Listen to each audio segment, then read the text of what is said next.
South India Shopping Mall, The Wedding Mantra, Sarikotta Wedding Collection, South India Shopping Mall. iDream media ప్రేక్షకులకి స్వాగతం సుస్వాగతం. కొన్నిసార్లు వజ్రం విలువ తెలియదు, అలానే వజ్రం విలువ ఎప్పటికీ మారిపోదు. అంటే కొన్నిసార్లు లేట్ అవుతుంది అనమాట. ఇప్పుడు 14 ఏళ్ళు పట్టింది ఆల్మోస్ట్. బికాజ్ ఒకనొకప్పుడు కలేజా సినిమా రిలీజ్ అయింది, అప్పుడు చాలామంది తక్కువ మంది దాని విలువ తెలుసుకున్నారు. బట్ ఇప్పుడు మాత్రం 14 ఏళ్ళ తర్వాత 15 ఏళ్ళ దగ్గరకు వస్తున్నాయి. ఈ టైంలో అడుగుతున్నారు అనమాట, సార్ రిలీజ్ చేయండి సార్, మేము చూస్తాం సార్ అని చెప్పి. సరే మరి చూద్దాం. నాతో పాటు ప్రొడ్యూసర్ సి కళ్యాణ్ సార్ ఉన్నారు, మాట్లాడేద్దాం. హాయ్ సార్, బాగున్నారు? నమస్తే సార్. సార్ ఇప్పుడు ఇంకా ఎగ్జిబిటర్స్ ఒకటి అవుతుంది కదా సార్, ఇప్పుడు జూన్ నుంచి ఇప్పుడు ఈ మంత్ ఎండ్ నుంచి కొంచెం స్ట్రైక్ చేస్తాం, బంద్ చేస్తాం అంటున్నారు. మరి ఈ సందర్భంలో రిలీజ్ అవుతుంది అంటే మనం శుభసూచకంగానే ఆలోచిస్తున్నాం కలేజా రిలీజ్ అవుతుందని. మరి ఇది ఏమన్నా ఇష్యూ అవుతుంది అంటారా? దీని ఎఫెక్ట్ ఏమన్నా మన మీద పడుతుంది అంటారా? 100% స్ట్రైక్ లేదండి. లేదు, స్ట్రైక్ లేదు అని ఛాంబర్ ద్వారా డిక్లేర్ చేసాం. అంటే ఇది చాలా బాధాకరమైనటువంటి ఇది. చాలా ఇప్పుడు నువ్వు దాన్ని కెలికి నన్ను ఇప్పుడు దీంట్లో తీసుకెళ్తున్నావు తప్పితే, ఇది తెలియకుండా ఏదో దాంట్లో పెట్టి సద్దుమణిపోయిన దాన్ని మళ్ళీ నీళ్ళు పోతున్నారు. యాక్చువల్గా ఛాంబర్ ద్వారా ఎగ్జిబిటర్లు మాకు తొందరలో మీరు ఇది చెప్పకపోతే మేము మా థియేటర్లు మూసుకోవాల్సిన పరిస్థితి వస్తుందన్న దాన్ని మాకు 1వ తారీఖు లోపల ఏదో ఒకటి తేల్చి చెప్పండి దాన్ని డైవర్ట్ చేసి అని బంద్ అనేది క్రియేట్ చేశారు. అసలు ఆ బంద్ అనే దాన్ని అనుకునేదానికి, ఈస్ట్ గోదావరిలో మీటింగ్ జరిగిన దానికి, ఇది జరిగిన దానికి దిల్ రాజు ఎందుకు ఎగ్జిబిటర్ల మీటింగ్ పిలిచాడు ఎవరికి అర్థం కాదు. ఇప్పుడు ఇవన్నీ ఎలాంటివి అంటే, సినిమా ఇండస్ట్రీ సమస్యని ఇప్పటి వరకు సినిమా ఇండస్ట్రీయే పరిష్కరించుకుంది. ఒక దాసనారాయణరావు లాంటి వాళ్ళే పరిష్కరించారు, ఒక ఎంఎస్ రెడ్లు, డివిఎస్ రాజులు ఇలాంటి వాళ్ళే పరిష్కరించారు. ఎవరు హీరోలు కూర్చొని పరిష్కరించలేదు, లేకపోతే డైరెక్టర్లు కూర్చొని పరిష్కరించలేదు. ఇక్కడ సమస్య మన ఇంట్లో సమస్య, అందరం కూర్చొని ఇంట్లో ఇల్లు లాంటిదే కదా సినిమా ఇండస్ట్రీ. మొన్న అనుకోకుండా లీడ్ జరిగిన తర్వాత మేమంతా లీడ్ తీసుకొని భరత్ భూషణ్ ఇది అందరం కూర్చొని it is not the correct way, call ఛాంబర్లో మీటింగ్ పెట్టి ఛాంబర్లో మాట్లాడాలి. Chamber is the parent body. ఉరినే ఎవడో వచ్చేసి ఈరోజు నేను పెద్ద మనిషిని అంటే it is not the right way. కూర్చున్నాం, మాట్లాడాం. వాళ్ళు కూడా సార్ మేము అలాగా అనలేదు, ఇలాగ అన్నదాని అలా ఏదైనా ఆ రోజు వాళ్ళు అలా వచ్చినప్పుడు ఎగ్జిబిటర్లో ఖండించి ఉంటే పోయి ఉండేది. ఇదంతా బాగానే జరిగింది, అంతా అయింది, అంతా మాట్లాడాము, ప్రెస్ మీట్ పెట్టాము. అసలు అలాంటిది ఏమీ లేదు. మేము రేపు 30వ తారీఖు ఈసీ మీటింగ్ ఉంది, ఈసీలో కమిటీలను వేసి స్టార్ట్ అవుతుంది. సడన్గా మళ్ళీ మా ఆంధ్రప్రదేశ్లో పవన్ కళ్యాణ్ గారు నాకు రిటర్న్ గిఫ్ట్ అని చెప్పాను. అసలు పవన్ కళ్యాణ్ గారు సినిమా రిలీజ్ అవుతుంటే థియేటర్లు ఎవడు మోస్తాడండి? అసలు వాళ్ళకి సినిమా లేదు, పవన్ కళ్యాణ్ సినిమా అంటే మూసిన థియేటర్ని తెరిచి సినిమా వేస్తాడు తప్పితే థియేటర్ని ఎందుకు మోస్తారు? ఎక్కడో రాంగ్ లీడ్. ఇదంతా బాగానే ఉంది. ఇది అయిన తర్వాత అరవింద్ గారు నిన్న ప్రెస్ మీట్ పెట్టకూడదు. ఇప్పుడు ఆ నలుగురిలో నేను అసలు ఎందుకు అనుకోవాలి? అరవింద్ గారు బ్లడ్ అండ్ బటర్ ఎవ్రీథింగ్ ఈ సినిమా ఇండస్ట్రీ. ఆయన పుట్టుక సినిమా ఇండస్ట్రీ. ఇలాంటి సమస్యలు వచ్చినప్పుడు పరుగేసుకొని ముందుకొచ్చి నేనున్నాను అని ఈరోజు ఇండస్ట్రీకి ఒక పెద్ద లేడండి. నేను ఎందుకని చిరంజీవి గారు మీరు పెద్దరికం చేసుకోవాలండి, మీరు ఒకప్పుడు నారాయణరావు గారు ఉంటే ఇలాంటి సమస్య వస్తే ఫస్ట్ అందరిని పిలిచి చేసి ఉండేవాళ్ళు. చిరంజీవి గారిని ఎందుకు అడిగామంటే, చిరంజీవి గారు చెప్తే వినేవాళ్ళు ఉన్నారండి. ఆ రోజు నారాయణరావు గారు చెప్తే ఎలాగా గురువుగారు చెప్పగానే అందరూ రమ్మండి అంటే, ఈరోజు చిరంజీవి గారు పిలిస్తే వస్తారు అందరూ. అరవింద్ గారు కంగారు పడిపోయి ఆ నలుగురిలో నేను లేను, లేకపోతే ఆయన ఫీల్ అయింది నేనైతే పవన్ కళ్యాణ్ గారు ఫీల్ అయింది సబబం అంటాం లేదు సార్. పవన్ కళ్యాణ్ గారు ఆయన ఇమేజ్ని తగ్గించుకున్నారు. పవన్ కళ్యాణ్ గారు సినిమా రిలీజ్ అవుతుందంటే థియేటర్లు మూసేవాడు మోస్తాడా ఎవడన్నా? మూసేసి 6 నెలల నుంచి మూసేసి ఉండేవాడు కూడా నేను తెలుసుకుంటా, నాకు వారం రోజులు సినిమా అయిందని అడుగుతాడు. ఏదేదైనా జరిగిన దానికి జరిగిపోయింది. ఇప్పటికైనా అందరూ కళ్ళు తెరుచుకొని గవర్నమెంట్లో మనకు కావాలి, మనకు అవసరం అయినప్పుడు వాళ్ళ దగ్గర బరువు తీస్తున్నాం, ఆ తర్వాత వాళ్ళు పట్టించుకోవటం లేదు. గవర్నమెంట్లో మనకు కావాలి, అలానే ఎగ్జిబిటర్కి ఏం సమస్య ఉంది, డిస్ట్రిబ్యూటర్కి ఏం సమస్య ఉంది, ప్రొడ్యూసర్కి ఏం సమస్య ఉంది. ముగ్గురు గుమ్ముచ్చుకొని మాట్లాడుకొని ఒకడికి కొంచెం బెనిఫిట్ అవ్వచ్చు, ఒకడికి ఇబ్బంది జరగవచ్చు, లేకపోతే ఇది చేయవచ్చు. వీళ్ళందరికీ కూర్చొని సమానంగా మాట్లాడేదానికి అరవింద్ గారు కలవాలి, చిరంజీవి గారు కలవాలి, బాలకృష్ణ గారు కలవాలి. ఇప్పుడు వీళ్ళందరూ ఎప్పుడు ఇలాంటి రోడ్లో ఇన్వాల్వ్ కాలేదండి. ఇప్పుడు అవ్వాల్సిన పరిస్థితి, లేకపోతే వేరే పెద్ద దిక్కు లేదు ఇక్కడ. ఊరినే నాకెందుకులే అనుకుంటా వెళ్ళిపోతే టోటల్గా అసలు ఎవరికి ఎందుకులే అనే పరిస్థితి అయిపోద్ది. ఇప్పటికే అయిపోయింది. పాత రోజుల్లో ఇండస్ట్రీలో అందరూ ఒక చేపు వెళ్ళారు, గిల్డ్ అని పెట్టుకున్నారు, గిల్డ్లోనే కొట్టుకు చేస్తున్నారు. ఎందుకు వెళ్ళారో తెలియదు. ఇక్కడ ఎలక్షన్లో ఓడిపోతే కొత్త యూనియన్ పెడతా ఉంటారు. ఇది ఫస్ట్ మన మైండ్ ఒకటే ఉండాలి. సినిమా ఇండస్ట్రీ కొరకు మనం మాట్లాడేదానికి కూర్చున్నాం అని ఉండాలి. మన వ్యాపారాలన్నీ మర్చిపోవాలి. ఆ డోర్ లోపలికి వెళ్ళేటప్పుడు మర్చిపోతే ఏమి జరిగితే అందరికీ సమపాలలో న్యాయం జరుగుద్ది. సార్ హీరోలు ఏ రోజు కూడా మీకు ఏం కావాలో చెప్పండి మేము చేద్దామన్నారు. మేము ఒకసారి దసపల్లాలో మీటింగ్ పెట్టాం, మీకు గుర్తుందో లేదో. హీరోలు అందరూ, డైరెక్టర్లు అందరితో కలిపి ప్రొడ్యూసర్లు అందరూ మీటింగ్. వాళ్ళు చాలా గ్యారెంటీగా మీకు ఏం కావాలో చెప్తే మేము చేస్తామన్నారు. కానీ గోడ దూకి పారిపోయిన వాళ్ళు అందరూ ప్రొడ్యూసర్లే. తప్పు చేసేదంతా వాళ్ళే. డెఫినెట్గా వీళ్ళందరూ సమిష్టి కృషికి రావాలి. ఛాంబర్ ఉంది, it is a parent body. అలాంటివి ఏమైనా ఉంటే ఛాంబర్ దృష్టి తీసుకొని వస్తే అన్ని సెక్టార్లు అక్కడ ఉన్నాయి, డెఫినెట్గా మంచి జరుగుద్దని నా ఉద్దేశం. సో ఇప్పుడు అంటే పవన్ కళ్యాణ్ గారు ట్వీట్ చూసుకుంటే పవర్ స్టార్ పవన్ కళ్యాణ్ గారు కాకుండా పవర్లో ఉన్న డిప్యూటీ సీఎంలా వేసారు ఆయన ట్వీట్. కొంచెం మార్పు మాట్లాడే విధానం అంటే పిలుపు కూడా కొంచెం అందరూ కలిసి రండి అని పిలిపించారు. అది మేబీ కొంతమందికి మేబీ వేరేగా వినిపించవచ్చు. బట్ థింగ్ ఏంటంటే ఒక ఇండస్ట్రీ వ్యక్తి, సినిమాటోగ్రఫీ మంత్రి కూడా వాళ్ళ దగ్గరే ఉంది. సో మనకేమన్నా యూజ్ అవుద్ది, సినిమా ఇండస్ట్రీకి ఖచ్చితంగా ఇది బెనిఫిట్ అవుద్ది అని అనుకుంటున్నారు? పవన్ కళ్యాణ్ గారు ఒక సూపర్ వర్డ్ మాత్రం మాట్లాడారు. ఏమని? ఆర్గనైజేషన్స్ ద్వారానే రండి. It is the organization is organization. దాంట్లో మనందరం సభ్యులమని చెప్పడం అనేది ఇట్ ఈజ్ వెరీ గ్రేట్. డెఫినెట్గా ఎన్ని గవర్నమెంట్లు ఎన్ని చేసినా మద్రాసు నుంచి హైదరాబాద్కి వచ్చాం సార్. రావటానికి ఎన్ని కష్టాలు పడ్డామో మాకు తెలుసు. హైదరాబాద్ నుంచి ఈరోజు ఆంధ్రప్రదేశ్కి సినిమా ఇండస్ట్రీ వెళ్ళిపోద్ది అనేది ఒట్టి మాట. It is very clear. నేను ఎన్నోసార్లు చెప్పా. వెళ్తారు. ఎలాగా? వైజాగ్కి వెళ్ళి అవుట్డోర్ షూటింగ్లు చేసి వస్తారో, లేకపోతే రాజమండ్రికి వెళ్ళి షూటింగ్లు చేసి వస్తారో, లేకపోతే అలాగా ఒక షెడ్యూల్స్ చేస్తారు తప్పితే. అంటే ఇక్కడ అందరూ సెటిల్ అయిపోయారండి. మద్రాసు నుంచి ఆస్తులు అమ్ముకోనో వచ్చి హైదరాబాద్లో ఆస్తులు కొనుక్కున్నారు, చేసుకున్నారు, ఇవన్నీ చేశారు. ఇప్పుడు వీళ్ళు చెయ్యాలంటే గవర్నమెంట్ ఒక నిర్దిష్టమైన రూల్ పెట్టాలి, కంపల్సరీ అనే కండిషన్ పెట్టాలి. పెడితే వస్తుంది. కానీ ప్రొడ్యూసర్కి మాత్రం ఇది చాలా బర్డను. నేను 30-40 సంవత్సరాలు మద్రాసులో ఉండి వచ్చి హైదరాబాద్కు వచ్చిన తర్వాత ఇప్పుడు మద్రాసుకి వెళ్తే అమ్మ మళ్ళీ మద్రాసుకు వచ్చామా అనే ఫీలింగ్లో ఈ వెదరు అక్కడ లేదు.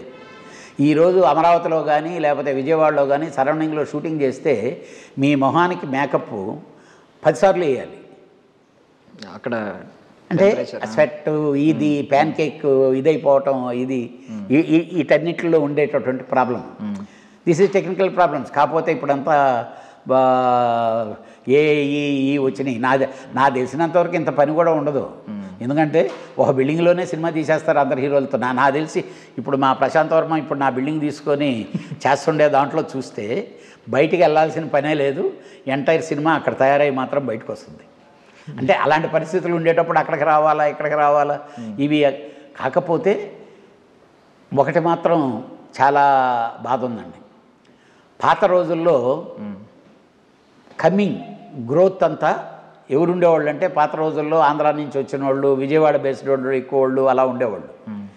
ఇక్కడ ఇండస్ట్రీకి వచ్చిన తర్వాత అందరం ఇక్కడ లోకల్గా ఉండేవాళ్ళు. ఇళ్ళు పెరిగిన తర్వాత ఇప్పుడు తెలంగాణ బేస్ బాగా పెరిగింది. మీకు ఆల్మోస్ట్ ఆల్ ఇంకో సంవత్సరం 2 సంవత్సరాల్లో total every film with Telangana స్లాంగ్తోనే ఉంటుంది. ఆల్మోస్ట్ ఆల్ వచ్చేసాం దాంట్లో. డెఫినెట్గా అలానే ఆంధ్రాలో చాలామంది ఉన్నారు టాలెంటెడ్ ఫెలోస్. వాళ్ళ కొరకు రావాలి. ఇంటర్నేషనల్ ఫిల్మ్ ఫెస్టివల్స్ అలాంటివన్నీ కండక్ట్ చేయించాలి. అక్కడ చేయించి డెవలప్ చేసి ఏ నైపుణ్యాన్ని దాన్ని అక్కడ డెవలప్ పెట్టి కుర్రోళ్ళు కానీ స్టార్ట్ అయితే అక్కడ రూముల్లో కూర్చొని చేస్తారు. ఇక్కడికి వచ్చి హీరోని తీసుకొని వెళ్ళి 4 రోజులు తీసుకెళ్లారనుకో తీసేసి చేస్తారు. సార్ ఫైనల్ క్వశ్చన్ సార్, అంటే ఇప్పుడు ఈ మధ్య అంటే ప్రొడ్యూసర్స్ ఏమో 200 కోట్లు 100 కోట్లు అని వేసుకుంటున్నారు. ఎగ్జిబిటర్స్ చూస్తేనేమో ఎగ్జిబిటర్లో లాస్ అయిపోతున్నాం అంటున్నారు. మీ టైంలో చూసుకుంటే ప్రొడ్యూసర్ ఎక్కువ నలిగేవాడు, నిజం చెప్పుకుంటే ప్రొడ్యూసర్ చాలా నలిగేవాడు. ఎగ్జిబిటర్లో డిస్ట్రిబ్యూటర్లో ఎంతో కొంత సేఫ్ అయ్యేవారు, ప్రొడ్యూసర్ గట్టి దెబ్బ పడేది పాపం. ఇప్పుడు మారిపోయింది. అంటే ప్రీ రిలీజ్ బిజినెస్ వల్ల ఏంటో తెలియదు కానీ థియేట్రికల్ రైట్స్, ఈ శాటిలైట్ రైట్స్, ఓటీటీ రైట్స్, వీటి వల్ల ముందే జాగ్రత్తగా సేఫ్ అయిపోతున్నారు ప్రొడ్యూసర్.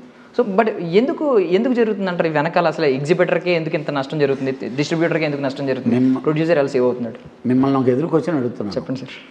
అసలు సేఫ్గా ఉండే ప్రొడ్యూసర్ ఎవరో చెప్పండి. ఇప్పుడు ఈ మధ్యకాలంలో ఈ లాస్ట్ 1.5 year 2 yearsలో సినిమాలు తీసిన వాళ్ళు ఏ ప్రొడ్యూసర్ సేఫ్ చెప్పండి? అంటే కొన్ని ఇప్పుడు లైక్ పెద్ద సినిమాలు ఉన్నప్పుడు ఓజీ లాంటి సినిమా అనౌన్స్ చేసినప్పుడే పెద్ద రైట్స్ అన్నీ ముందే కొనేసుకుంటున్నారు కదా సార్, నెట్ఫ్లిక్స్ లాంటి వాళ్ళు, లేదంటే వేరే. ఇప్పుడు బ్యాలెన్స్ పేమెంట్లో వాళ్ళు కడతారో లేదో అది అడగండి. కాదు, అయిపోయింది. ఓటీటీ అనేది అయిపోయింది. ఇప్పుడు కొంటున్నారా ఓటీటీలో సినిమాలు? వాళ్ళకి సెలెక్టెడ్గా వాళ్ళకి కావాల్సిన సినిమాలు కొనుక్కుంటున్నారు. తెచ్చారు కార్పొరేట్ ఆఫీసులు కదా. ముందు అంటే బ్రిటిషుడు మనకి వచ్చినప్పుడు జనాల్ని ఎలా లాక్కున్నాడు లోపలికి, అలా లాక్కున్నారు మొత్తం అందరినీ. ఇప్పుడు వేసేసారు, అలా నరికేశారు. చిన్న సినిమా అనేదాన్ని చంపేశారు. మనం చంపడం కాకుండా థియేటర్లో చంపారు. ఇప్పుడు నిన్న కేన్స్ ఫిల్మ్ ఫెస్టివల్లో ఒక జర్నలిస్ట్ అడిగారు, సార్ సినిమా ఇండస్ట్రీ సినిమా చచ్చిపోతుంది అని చెప్పినంటే డైరెక్టర్ శేఖర్ కపూర్ గారు ఒక ఆన్సర్ చెప్పాడు. సినిమా చచ్చిపోయేదానికంటే ముందు పాప్కార్న్ చచ్చిపోద్ది, ఫస్ట్ అది చచ్చిపోద్ది, తర్వాత సినిమా చచ్చిపోద్ది. ఎందుకనంటే ఈ సినిమా లేకపోతే ముందు ఆ పాప్కార్న్ చచ్చిపోద్ది, ఆ పాప్కార్న్ని సినిమాని చంపేస్తుందని. It is real. మీ ఇంట్లోంచి మీరు సినిమా చూడటానికి వెళ్తే 250 రూపాయలు, 300 రూపాయలు, 150 రూపాయలు టికెట్, ఇది 250 రూపాయలు, 400 రూపాయలు పెట్టి ప్యాకేజీలు చేస్తే, నా సన్ని నేను అడిగితే అన్నాను, ఏంట్రా థియేటర్లోకి ఎంటర్ అవుతుండేటప్పుడే ఒక ట్రేలో అయ్యి కొనుక్కొని ఇంత ట్రే తెచ్చి పెట్టుకొని చైర్లో కూర్చో, డాడీ నేను తింటా ఉంటే కానీ నేను సినిమా చూడగలను, లేకపోతే సినిమా చూడలే అంటే ఆ స్టేజ్కి తెచ్చేసాం మనం ఇంతకుముందు సినిమాలకు వెళ్ళాము, ఎప్పుడన్నా ఉందా? ఇంటర్వెల్లో మధ్యలో వచ్చి ఒక సమోసా తినో టీ దాగా వెళ్ళేవాళ్ళం తప్పితే లోపల కూర్చొని తింటా ఉంటాం చూసాము. అసలు లోపలికి తీసుకెళ్ళనిచ్చేవాళ్ళు కాదు. వీళ్ళు ఇప్పుడు మనల్ని ఆ మేనియాలోకి తెచ్చేశారు. డెఫినెట్గా it is going to be అలా అలా అలా అలా స్క్రాప్ అయ్యి గ్యారెంటీగా వెళ్ళదు. కాకపోతే మీరు అనుకుంటున్నారు ప్రతి ఒక్కరూ పులి మీద స్వారీ చేస్తున్నారు. మీకు తెలుసో లేదో, ఎనీ కంపెనీ, నేను నోటితో చెప్పకూడదు ఎందుకనంటే నేను ఒక ప్రొడ్యూసర్ అయ్యండి, ప్రతి వాడు నిర్మాత ఈరోజు పులి మీద స్వారీ చేస్తున్నాడు. పులి మీద కింద పడితే పులి తినేస్తుంది. అప్పులు, రన్నింగు, రొటేషను. ఈ సినిమా రిలీజ్ అయ్యే రోజుకి ఇంకో సినిమా పేరు చెప్తే కానీ ఆ ఫైనాన్షియల్ దగ్గర రొటేషను, వీళ్ళ దగ్గర రొటేషన్లు, మేనేజ్లో టేబుల్ ప్రాఫిట్తో ఏ నిర్మాత లేడు. ఏదన్నా ఉంటే RRR లాంటి సినిమాలు ఇవి, అవి కూడా రిలీజ్ నాటికి టేబుల్ ప్రాఫిట్లో లేవు. రిలీజ్ అయిన తర్వాత జాక్పాట్లు. అసలు సినిమా ఇండస్ట్రీ పుట్టిన దగ్గర నుంచే ఉందండి. రేడియో, దూరదర్శన్ వచ్చిన తర్వాత నుంచి ఏ రోజు కూడా సినిమా ఆ రోజు 25% to 30% సక్సెస్. ఈరోజు మీరు చరిత్ర మొత్తం తీసుకోండి, 5 to 10% లోపలనే ఉంటుంది సక్సెస్ సినిమా ఇండస్ట్రీ. వీటన్నింటిని మించి మీకు కూడా చెప్తున్నాను, ఈరోజు బహుభాషా చిత్రాలు తీస్తున్నారు, అన్ని లాంగ్వేజ్లు, ఈ సినిమా ఆ సినిమా అని చెప్పి చెప్తున్నారు కదా. కొత్త సినిమా ఈ వారానికి 14 సినిమాలు 15 సినిమాలు రిలీజ్ అవుతున్నాయి చూసారా. ఆ ప్రొడ్యూసర్లు అనేవాళ్ళు 6 నెలలు కానీ లేకపోతే వర్కర్లందరూ వీళ్ళందరినీ కొట్టి చంపేస్తారు. ఈరోజు సినిమా ఇండస్ట్రీ బతుకుతుండేది ఆ కొత్త నిర్మాతల వల్ల. వాడు వచ్చి 2 కోట్లు 3 కోట్లు 4 కోట్లు ఇక్కడ ఖర్చు పెట్టేసి వాడు వెళ్ళిపోతాడు. అంటే ఈ సముద్రంలో కొట్టుకుపోతూ ఉంటాడు, పైనుంచి దిగుతున్నారు. అబ్బో బాగుందంట. అక్కడ ప్రతి ఒక్కడు చెప్తాడు, కోర్టు సినిమా చెప్తాడు, లేకపోతే ఇంకో సినిమా చెప్తాడు, ఇంకో సినిమా చెప్తాడు. ఇదే కోర్టు సినిమా ఉంది. అదే నాని అనేవాడు లేకపోతే కోర్టు అనే సినిమాని థియేటర్ దాకా ఆ ఆడియన్స్ని తీసుకొచ్చి ఉండేవాళ్ళ. ఫస్ట్ వేసిన ట్రైలర్ చూసి థియేటర్కి జనాలు వచ్చి ఉండేవాళ్ళ. అంటే నాని అనే ఒక కమిట్మెంట్ ఉండేటటువంటి హీరో ఈ సినిమా ఆడకపోతే ఆ సినిమాను చూడనే వద్దు మీరనే అంత డామినేటింగ్గా చెప్పాడు కాబట్టి అది మైండ్లోకి ఎక్కింది. రియల్గా మీరు సినిమా చూస్తుంటే స్లో ఉంటుంది ఆ సినిమా, కానీ ఆ కంటెంట్ ఫీల్, ఆ డైరెక్టర్ హ్యాండిల్ చేసిన విధానం. అలాగే ఇప్పుడు బలగం, అసలు అసలు మన వేణుగాడిని అనుకుంటాం అసలు బలగం అలా ఇలాంటి సినిమాని ఇంత బాగా డైరెక్ట్ చేస్తాడని. రాజు రిలీజ్ చేశాడు కాబట్టి అలాగా పట్టుకొని చిన్నగా పట్టుకున్న దాన్ని అలాగలాగా నిలబెట్టారు కాబట్టి ఈరోజు సినిమాల మీద సినిమాలు వచ్చి పడిపోయి కదా. అంటే ఏ ప్రొడ్యూసరు లేడు సార్. నేను ఒకటి చెప్తున్నా, మీరు చెప్పే నంబర్ 1, 2, నంబర్ 15 వరకే ఉన్నారు ఇక్కడ. 1 to 15లో ఎవరన్నా నేను బ్రహ్మాండంగా ఉన్నాను, టేబుల్ ప్రాఫిట్తో నేను ఉన్నాను, నేను తీసే సినిమాల వల్ల నా ఫైనాన్షియల్ బ్యాలెన్స్ షీట్ కరెక్ట్ అని చెప్పిన ఒక్కడిని చెప్పమనండి. బట్ అంటే ఇది ఒక్కటే సార్, అంటే మీరు 100 కోట్లు 200 కోట్లని వేసుకుంటున్నారు కదా సార్ ప్రతి. అంతే కదా, రేపు ఉదయం నాకు రూపాయి పుట్టాలి, నేను మళ్ళీ హీరోల్లో డేట్లు ఇవ్వాలి, లేకపోతే ఈ చేయాలి. ఇప్పుడు హీరోల దగ్గరికి వెళ్ళి ఇది కాదండి, అది కాదండి అని చెప్పేవాడికి డేట్లు ఇవ్వరండి. అది మీ ఇష్టం బాబు, అదేంటి బాబు, ఇక్కడేంటి బాబు, ఆకాశానికి వెళ్దాం బాబు, మనం మా చంద్రయానం వెళ్ళి అక్కడ షూటింగ్ చేద్దాం బాబు ఒక ఎపిసోడు అని మాట్లాడేవాడికి డేట్లు ఇస్తారు. పోనీ ఈ మధ్యకాలంలో ప్రేమగా ఉండేటువంటి ప్రొడ్యూసరు హీరోలు భలే ప్రేమగా అటాచ్మెంట్గా ఉన్నారు అని డైరెక్టర్లు అటాచ్మెంట్గా ఉన్నారని లెక్కలు చూస్తున్న వాళ్ళు ఎంతమందో చెప్పండి. కొందరికి ఏదో విధంగా బిజినెస్ ఇట్లా ఇంకా పాత రోజులు రావు, మర్చిపోండి. పాత రోజుల్లో ఒక సంస్థ మీద ఉండే గౌరవం, అలానే ఒక డైరెక్టర్ మీద ఉండే గౌరవం. మీకు ఒక్కటే ఒక మాట చెప్తానండి, ఇవన్నీ వద్దు. చిరంజీవి గారికి రాఘవేంద్రరావు గారి మీద నమ్మకం లేకపోతే జగదేక వీరుడు అతిలోక సుందరగా అతన్నే డైరెక్టర్గా పెట్టుకుంటాడా? సినిమాల ముందు సినిమాలన్నీ ఆ విధంగా అయిన తర్వాత అలాగా ఈరోజు ఉండే ఏ హీరో అన్నా అలాంటి డైరెక్టర్కి డేట్లు ఇస్తున్నాడా? కరెక్ట్. అది ఆ రోజుల్లో డైరెక్టర్ల మీద నమ్మకం ఉండేది. అలాగే డైరెక్టర్లకు కూడా హీరో సినిమా ఫెయిల్యూర్ అయినా హీరో మీద నమ్మకం ఉండేదండి. ఈరోజు వీళ్ళిద్దరు అది కాదు, ఒక సినిమా డైరెక్టర్ ఒక సినిమా ప్రొడ్యూసర్ని చేస్తే ఫిగర్స్ ఏమి లెక్కేద్దాం, ఏది బయ్యర్కి చెప్పేదానికి ఫిగర్లుగా ఏం లెక్కేస్తాం. ఆ సినిమా అంత కలెక్ట్ చేసిందే, ఈ డైరెక్టర్ సినిమా ఇంత కలెక్ట్ చేసింది, ఈ రెండింటిని మించి కలెక్ట్ చేస్తుందని చెప్తాడు. ఏది కలెక్ట్ చేయదు. 1%, 2% ఉంటాయి మీకు. It is the super. Thank you sir, thank you sir, విలువైన సమయాన్ని ఇచ్చారు.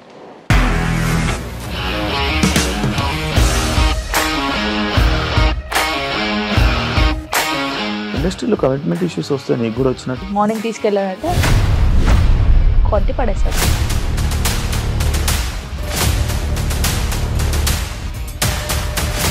ఒక్కళ్ళు కూడా చూడలేదు ఈ సినిమా అని చెప్పడానికి కూడా చాలా ధైర్యం కావాలి. అది నిజం కదా, దాంట్లో ధైర్యం ఏంటి? ఇది నెక్స్ట్ డే ప్లేట్ మార్చేస్తే తప్పు కదా. As of now we're comfortable this అని నేను అనుకుంటున్నాను. రష్మిక గారిది మీది ఒకే ఊరు అంటే కదా.